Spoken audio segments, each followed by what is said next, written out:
सभी को नमस्कार। जय हिंद, जय भारत, वंदे मातरम। कैसे हैं आप सभी? तो आप अपने सपनों को जो लिए संजोए बैठे हुए हैं और एसएसजीडी की तैयारी करने वाले विद्यार्थियों से बात करने के लिए आया हूं कि एग्ज़ाम जो है वो आगे खिसक गया है। ऐसे में ये आपके लिए सकारात्मक है, ये आपके लिए नकारात्मक है, सही है, गलत है, इसके ऊपर चर्चा आपसे करने वाला हूँ। कई विद्यार्थियों के क्वेश्चन आ रहे हैं सर पेपर कब होगा, उसके ऊपर भी एक अंदेशा अपन लगा सकते हैं। वास्तविकता तो ऐसे किसी को बताता ही नहीं है, फिर भी लेकिन आपके अकॉर्डिंग ये सही हुआ या गलत हुआ, इसके ऊपर आपको खुद सोचना है थोड़ा सा। तो देख लीजिए आप लोग।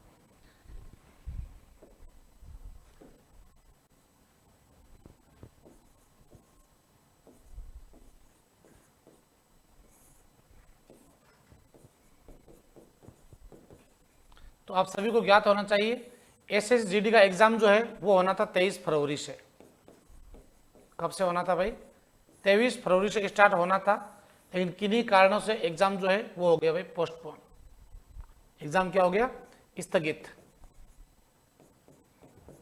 पोस्टपोन हो गया और अगले आदेश तक जो है एग्जाम टल गया। अब सबसे बड़ी बात, इससे आपको फायदा है या नुकसान है तो वो आप लोग थोड़ा सा देखिएगा। मैं आपको एक बहुत अच्छी बात बताने वाला हूं, सभी देखना एक बार। देखो, एग्जाम जो दे रहे हैं उसमें से कुछ है जो है ओल्ड स्टूडेंट,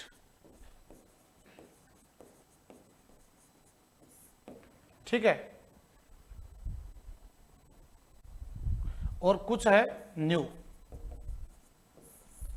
स्टूडेंट। अब यहां आपको ध्यान रखना है, ओल्ड स्टूडेंट कौन है? जिनका पूरा का पूरा सिलेबस जो है वो कंप्लीट हो चुका है भाई। सिलेबस क्या हो गया है? जिनका पूर्ण हो चुका है। अब ये वो स्टूडेंट है जिन्होंने सिलेबस स्टार्ट किया था और सिलेबस इन्होंने रिवीजन भी कंप्लीट कर लिया है। सुनना आप लोग, बहुत अच्छी बात बता रहा हूं, रिवीजन भी कंप्लीट कर लिया है। ये न्यू स्टूडेंट है जिन्होंने सिलेबस कुछ हद तक कंप्लीट किया है, रिवीजन नहीं कर पाए हैं ये, और कुछ ऐसे हैं जिन्होंने सिलेबस ही आधा किया था, एग्जाम लेट आ गई। तो भाई आप लोग जो है ओल्ड वाले सुनना, ज्यादा जो है तड़फड़ा रहे हैं, ये जो ज्यादा तिल मिला रहे हैं वो ये तिल मिला रहे हैं एग्जाम कब होगा, रिदम टूट गया, क्या करे क्या नहीं करे। आपने दोस्तों एग्जाम दे दिया, आपके सिलेबस कंप्लीट कर लिया है, आपने रिवीजन भी कर लिया है। मैं पुनः कह रहा हूं आपको ध्यान रखना, जीडी के पेपर में, दिल्ली पुलिस के पेपर में अभी जो है ऐसे ऐसे क्वेश्चन आ रहे हैं कि अपन कितना भी रिवीजन कर ले, कई बार जो है तो मामला कहीं गड़बड़ हो जाता है। तो आप लोग बाकी सब कुछ छोड़ करके एक ही चीज पे ध्यान दो, कम से कम आप टारगेट बना लो कि एग्जाम से पहले मुझे 100 मॉक टेस्ट सोल्व करने हैं, मॉक टेस्ट सोल्व करने हैं। और जितने भी पीवाईक्यूज है वो मुझे जो है, पीवाईक्यू सबसे बड़ी बात है, ध्यान रखो आप लोग, इनको जितना ज्यादा सोल्व करोगे आप लोग। अब सोल्व करने का मतलब क्या है कि आप लोगों, जैसे आपको मैं बताऊं जीके के अकॉर्डिंग कि दिल्ली को भारत की राजधानी कब बनाया गया था, तो मेरा उत्तर हो गया 1912 ईस्वी में। अब इसका पूरा पोस्टमार्टम करो, ध्यान रखो। पोस्टमार्टम कैसे हुआ कि दिल्ली से पहले राजधानी कहां थी? कलकत्ता थी। राजधानी घोषणा कब हुई थी? 1911 में हुई थी। राजधानी जो है किसने घोषित की थी? ब्रिटेन के प्रिंस जॉर्ज पंचम ने की थी। दिल्ली यमुना नदी के किनारे बसा हुआ शहर है, वगैरह वगैरह सारे क्वेश्चन कवर करो यहां से। इससे पहले कलकत्ता जो हुगली नदी के किनारे बसा हुआ शहर, ठीक है, कलकत्ता वर्तमान में पश्चिम बंगाल की राजधानी है, यहाँ की सीएम ममता बनर्जी है। तो ऐसे क्वेश्चन जो है ये सारे क्वेश्चन, जैसे आपने पीवाईक्यू का एक क्वेश्चन सोल्व किया, इस एक के साथ में 15 क्वेश्चन और सोल्व हो गए। ध्यान रखो आप लोग ध्यान रखो भाई। आप लोग पहला काम है, आपको बहुत, आपके लिए बहुत फायदा हुआ है वैसे, आप लोगों को रिवीजन का पूरा समय मिल गया है। क्योंकि सिलेबस करना बड़ी बात नहीं होती है, सिलेबस को रिवाइज करना सबसे बड़ी बात है। पहली बात तो सिलेबस रिवाइज करके और आप लोग जो है मॉक टेस्ट पर ध्यान दो, मॉक टेस्ट पे ध्यान दो, और मॉक टेस्ट के बाद में वही पीवाईक्यू जो है क्वेश्चन उनको सोल्व करते रहो, सारे के सारे क्वेश्चन सोल्व करो अच्छे से। जितने ज्यादा क्वेश्चन आप लोग सोल्व करोगे, ध्यान रखो आप लोग, जितने ज्यादा पीवाईक्यू सोल्व करोगे आप लोग, सारे पीवाईक्यू कर दो आप लोग तो, ठीक है ना। 5 बजे वाली जो मेरी यूआईटी क्लास होती है उसमें कम से कम ध्यान रखो आप लोग, एक बार तो मैंने कम से कम करवा दिए थे, आप मान के चलिए लगभग 100 से अधिक मॉडल पेपर तो मैंने सोल्व करवा दिया आपको। तो वो सारे क्वेश्चनों का उसके बाद मैराथन क्लासेस ली हुई है, तो मैराथन क्वेश्चनों को, सारे क्वेश्चनों को जो है सारी पीडीएफ आपके पास में आती है उन क्लासों के माध्यम से, या दोस्तों मॉक टेस्ट आजकल खूब सारे मिल जाते हैं, उत्कर्ष ऐप में भी आपको खूब सारे मिल जाएंगे, जहां से आप मॉक टेस्ट दीजिए, अपना स्कोर जांचिए, कितना मैं पानी में हूं, कितना जो है बाहर हूं, ये आपको पता चलेगा। जान रखो आप लोग, हवाबाजी में बिल्कुल भी नहीं आना है कि अब एग्जाम आगे खिसक गया है, ठीक है देखते हैं एग्जाम वापस डेट कब आएगी। एग्जाम डेट आने के बाद में समय नहीं देगी आपको, ध्यान रखना आप लोग। मुश्किल से आपको 10 से 15 दिन के बीच का समय मिलेगा, और 10-15 दिन का मिले या नहीं मिले, हो सकता है 1 वीक का समय ही मिले आपको।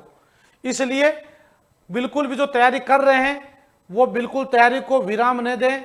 हो सकता है कि आपकी बहुत अच्छी तैयारी है, इस विराम के कारण जो है वो पूरा नेगेटिव हो जाएगा मामला। तो बिल्कुल भी आपको ऐसा ध्यान दे, विशेष रूप से अभी हमारा सैन्य सम्मान समारोह हुआ था, एसएसजीडी के विद्यार्थियों को हमने सम्मानित भी किया था, तो उसमें भी बच्चों के जो है बहुत सारे रिव्यू हमने लिए थे, आपको आप तक यूट्यूब के माध्यम से पहुंचाए थे। उनमें बच्चों ने यही कहा था कि सर एग्जाम टाइम तक हमने जो है पहले सिलेबस पूरा करके और 100 50 60 70 मॉडल पेपर जो है वो हमने सोल्व कर लिए थे, और वही उनके सिलेक्शन का दायरा तय करते हैं। तो मॉडल पेपर के माध्यम से और पीवाईक्यू के माध्यम से आपको यह पता चलता है किस लेवल के क्वेश्चन एग्जाम में पूछे जा सकते हैं। जो आपको इजी टॉपिक लगते हैं आप उन पर ज्यादा ध्यान देते हो, जो आपको टफ लगते हैं, कठिन लगते हैं, उन पर ध्यान नहीं देते। तो भाई एग्जामिनर के अकॉर्डिंग चलो, आपके अकॉर्डिंग नहीं चल रहा है, आप स्वयं के अकॉर्डिंग चलिए, तो बच्चे तो गड़बड़ हो जाएगा मामला, ध्यान रखो आप लोग। तो ये आपको विशेष रूप से ध्यान रखना है।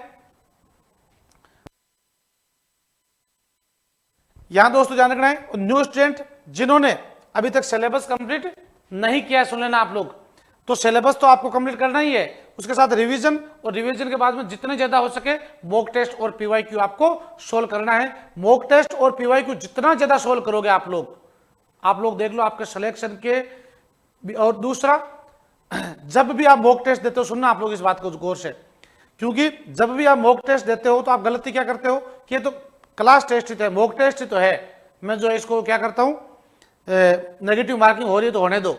आपकी यही आदत आपके मेन एग्जाम में आपको जो है कहीं ना कहीं गड़बड़ करेगी।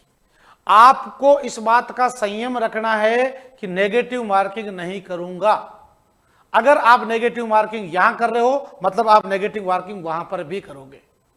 इसलिए अभी से इस बात की आदत डालनी है आपको कि मुझे किसी भी कीमत पर नेगेटिव मार्किंग नहीं करनी है, और यहीं से आदत अगर आपकी रही, हाँ, तो आप लोग जो है बिल्कुल भी आगे चल करके भी नेगेटिव मार्किंग नहीं करोगे। कई बच्चे आए थे हमारे पास, रोते रोते आते हैं, जिससे रिजल्ट आता है, सर मैं पॉइंट 1 से रह गया, 1 नंबर से रह गया, मैं आधे नंबर से रह गया, मैं 2 नंबर से रह गया। इसका मेन रीजन क्या होता है पता है आपको? आप 10-10, 15-15 क्वेश्चन गलत करके आ जाते हो, और 10-10, 15-15 क्वेश्चन गलत करके आते हो तो आपके 3-4 क्वेश्चन जो है जो आपने सही किए हैं वो गलत हो जाते हैं आपके, और वही आपके मेरिट का दायरा तय करते हैं। अगर आपको गलत, पहली बात तो ये कि हर पारी का नॉर्मलाइजेशन होना है। अगर आपके टफ आया है, आप ज्यादा क्वेश्चन सोल्व कर देते हो, तो वहां आप नेगेटिव हो गए, ध्यान रखो आप लोग। और दूसरा नेगेटिव आपको, और दूसरा पेपर बहुत इजी आया है, और आप लोग इजी वाले इतरा रहे हैं कि भाई मेरे तो पेपर बहुत इजी आया है, ठीक है, तो टफ वाले को ज्यादा डरने की जरूरत नहीं है, क्योंकि टफ वाले को भी तो फायदा मिल रहा है, टफ वाले को भी तो फायदा मिलेगा जब नॉर्मलाइजेशन होगा, ध्यान रखो आप लोग। तो इसलिए आप लोगों को इस बात का विशेष रूप से ध्यान रखते हुए कि भाई जितने भी क्वेश्चन मैं सोल्व कर रहा हूं वो सही, जहां आपको डाउट होता है कि भाई आप 4 ऑप्शन में से 2 में पहुंच गए, कि 2 तो कट गए, 2 इसमें से पक्का है, तब आपको थोड़ा सा भाग्य में आजमाना चाहिए, वो भी 1-2 क्वेश्चन में ही। ऐसा नहीं सारों में तुम ऐसा भाग्य आजमाना शुरू कर देते हो, तो ऐसा जो है अपन को बिल्कुल भी नहीं करना है।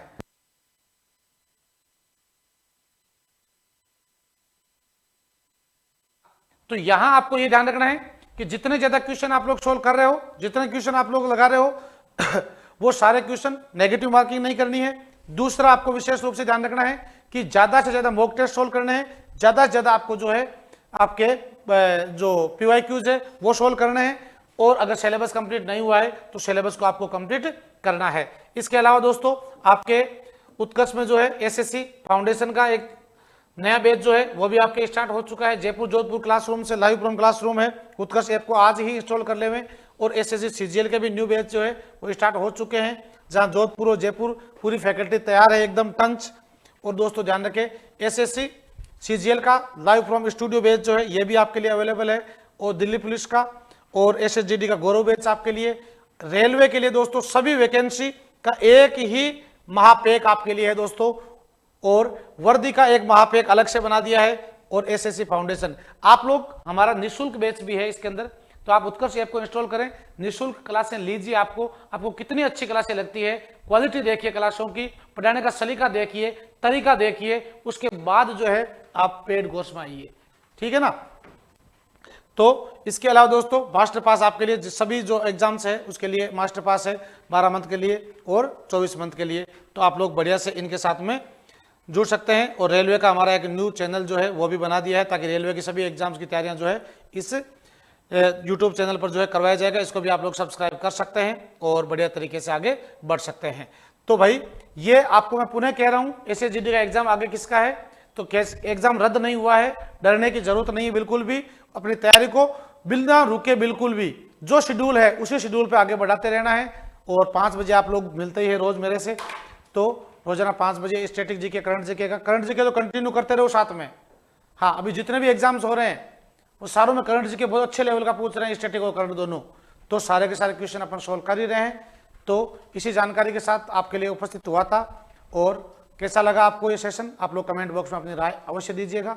मिलते हैं एक और सुंदर सी जानकारी के लिए, तब तक दीजिए आप लोग मुझे इजाजत। सभी को नमस्कार, जय हिंद, जय भारत, वंदे मातरम।